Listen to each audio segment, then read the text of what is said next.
सब देव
बेनती करांगा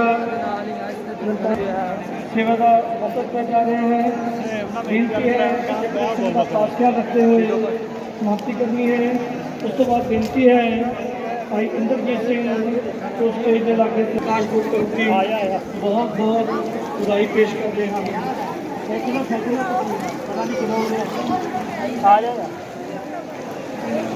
हाँ जी।